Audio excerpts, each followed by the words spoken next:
我的天哪！头发加巧克力居然能变成钻石！把头发和巧克力放入高压锅里，高温处理3个小时，一颗货真价实的钻石就做好了。哪来的你？巧克力加头发真的能变成钻石？这都是我的巧克力，你只能用一点点。那咱们还得去接点头发，我的头发可不行，我的头发也不行，我都快秃了。小鱼，他在那里。走，去找他去。小鱼啊！我们要找你借点东西。借什么？我们要问你借一点点头发。我不借。借了我这么的头发，谁说的？明明只有这么点。我毁了，我没有头发了。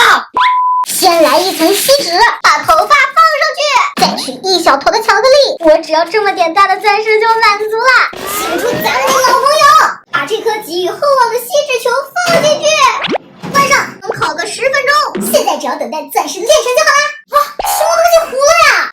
不会是他是烤焦了吧？跟着打开，咦，也没啥反应嘛。快拿出来看看，钻石，快出来吧！我拆，我已经摸到里面硬硬的一块了。这怎么还有头发呀？看，这不会就是钻石吧？快打开瞅瞅。怎么变成黑色的了？这是一坨焦炭吗？说不定里面有钻石呢。来一盆水，放进去泡一泡，给它清洗一下。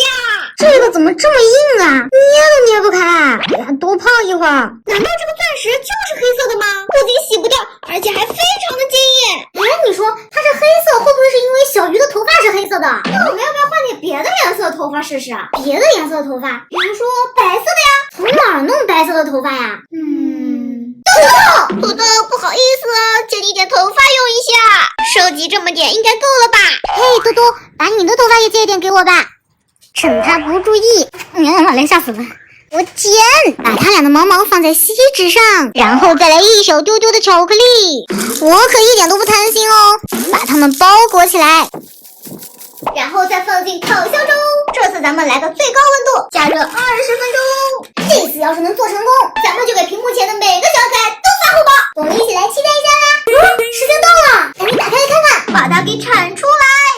好烫，要等它凉透才能碰。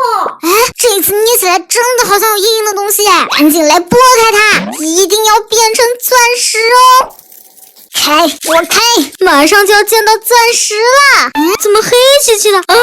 不是吧，又是一坨黑色的，跟之前的这坨一模一样啊！为什么白色的头发做出来也是黑色的？这难道就是传说中的钻石？小伙伴们，你们知道这是